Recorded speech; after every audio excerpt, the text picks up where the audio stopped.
How many championships have they won? How many Champions Leagues have they won? And they're trying to almost play the role of underdog here. I find it incredibly unbecoming. We have all this conversation about the red card with Arsenal a few weeks ago and, all these fans on social media, but the club themselves don't engage in Michael Oliver gives us more red cards than any other team in the league. It's going to be a fabulous atmosphere. Obviously, the top two in the table, 1 point between them. You can kind of choose your narrative. But I just think the atmosphere for these games, particularly when there's so much on it, is going to play into how the game then pans out. I mean, we saw at time, there were things thrown onto the field the last time we saw these two teams meet. You wonder how the Bernabeu crowd will respond. But Real Madrid are kind of in a moment where I do think they have to prove themselves in a game of this magnitude a little bit. They've been hammered twice in El Clasico. They didn't win that first meeting in the Madrid Derby as well against Atlético. They've had some big games in the Champions League that they've let pass by. It's time for them to win one of these and deliver a Madrid caliber performance. Shock horror. Real Madrid have been stirring the pot pre-match with regards to the referees. There's been a lot of conversation on social media. Using their TV channel as well. Exactly, their TV channel. And this is the La Liga president, Javier Tebas, on Real Madrid and some of those tactics. Real Madrid are harming the competition, not just the refereeing community. They have created a narrative of victimization that is false. Barca are under investigation for the Negreira case, and there's been no evidence of any payment to the referee or anyone else. Do you think this is just a distraction tactic from Real Madrid from some of the issues that they've got, particularly those injuries? I don't think it's a distraction tactic. I think it's an intimidation tactic. There was a feeling that Manchester United or Sir Alex Ferguson were always trying to intimidate the referees. I do think they're trying to get ahead of, well, if any calls go against us, it's because there is some grand conspiracy against us. I find it incredibly unbecoming of a football club to come out and say, well, this referee is given this number of red cards against us, and the institution doesn't back us. They back the opponent. They don't want us to win. It's Real Madrid. How many championships have they won? How many Champions Leagues have they won? And they're trying to almost play the role of underdog here. I find it incredibly unbecoming. We have all this conversation about the red card with Arsenal a few weeks ago and, all these fans on social media, but the club themselves don't engage in Michael Oliver gives us more red cards than any other team in the league. I just don't understand trying to feed the conspiratorial minds. Especially pre-game. If the referee has an absolute howler and makes some decisions where you think, well, he's made 4 or 5 there that have gone the other way. And also, I would say, given the climate as well, there's so much conversation about referees in the modern game. There are all these social media accounts that are designed to try and get people to believe that there's some grand conspiracy against your football club to engage in that. As you say, before kickoff of the game, I don't understand what Real Madrid are doing kind of in the overall as playing this role of we're on an island and everyone else is out to get us. When you think about how they're still the only ones pressing ahead with the Super League idea, with everything that's going on with the referees, they kind of seem to be playing this role of we are football's outcasts, when they are literally representative of the old guard, of a standard bearer in football, of the traditional power, and yet they're trying to play this role as outsider. It doesn't make any sense to me. Atletico haven't won away at Real since back in 2015, so it's been quite some time.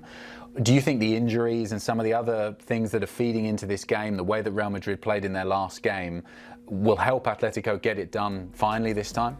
Well, I do think a lot of it depends on their approach, and these are the key players that are out. We'll see if Eduardo Camavinga is fit enough to start or come off the bench in this game. It's hard to see Alaba, Carvajal, Militao, and Rudiger being ready for the game, and those are big misses.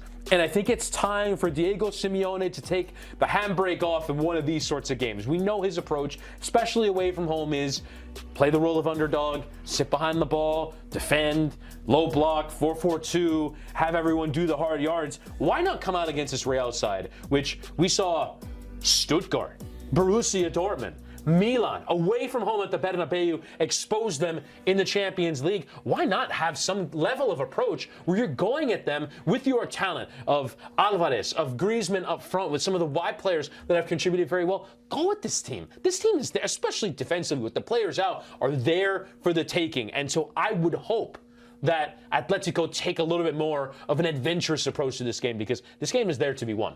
Real Madrid have got a tough run of games coming up in all competitions. They've also got a busy run coming up. They're playing midweek weekend for the next few weeks, as we can see here. How much do they need a good result in this one just to give them maybe a tiny bit of breathing space? Well, if they win the game, they will be 4 points clear at the top of La Liga. So maybe you go away to Osasuna, although we saw Barcelona struggle away at Osasuna when they rotated, and maybe rotate a few players and save them for Manchester City for that second leg. Because if they go out in the knockout round of the Champions League, it's a 5-alarm fire at Real Madrid. They expect to win the thing. Never mind go out in the last 24 stage of the competition. So I do think this is an incredibly difficult run of matches for them to handle. They're still trying to figure out playing all their 4 stars together up front. I think if they were to get a win in this game, it'd be a real measure of breathing space, and you put everything into the Champions League knockout tie with Manchester City, because otherwise if you lose the game, Atletico's above you, Barcelona could be within a point, and all of a sudden, every game in La Liga is the most important thing in the world, on top of all these Champions League games as well. If they win this game, I think it's a real measure of breathing space. We've both chosen our players to watch for this game. I'll get mine out the way early. I've gone for Vinny Jr. No real surprises there, but there is this kind of narrative that's circling around Real Madrid. His performance against Espanyol, he didn't score there. This kind of disagreement with Modric that is making a lot of the Spanish newspapers. And I think it feels like out of him and Mbappe, if we assume that they're going to both be on the field together, why can't they always score in the same team? And I feel like the finger's pointing a bit more towards him than Mbappe as the problem maker.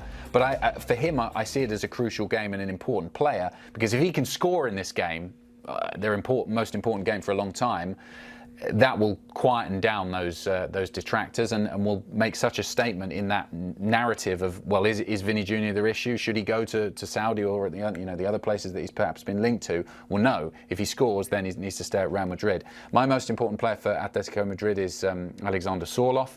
He's been so impressed with how he's played off the bench. He's turned into a completely different player this season under their manager, and I just really think that he could potentially get another goal in this one. He's got 11 goals all season.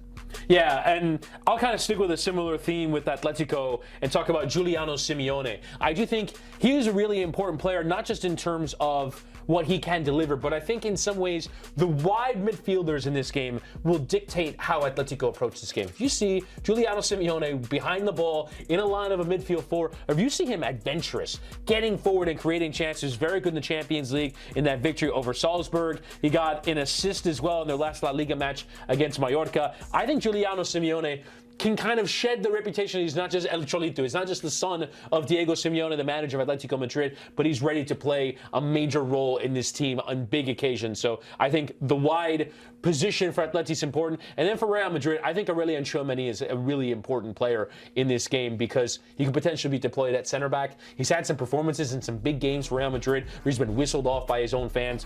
Tchouameni has to do a job, whether it's in midfield, in the center of defense. He cannot keep no showing on these big games, on these big nights for Real Madrid. So I think he's massive to making sure that they have some level of balance in the center of defense. Yep, looking forward to watching it on Saturday from La Liga.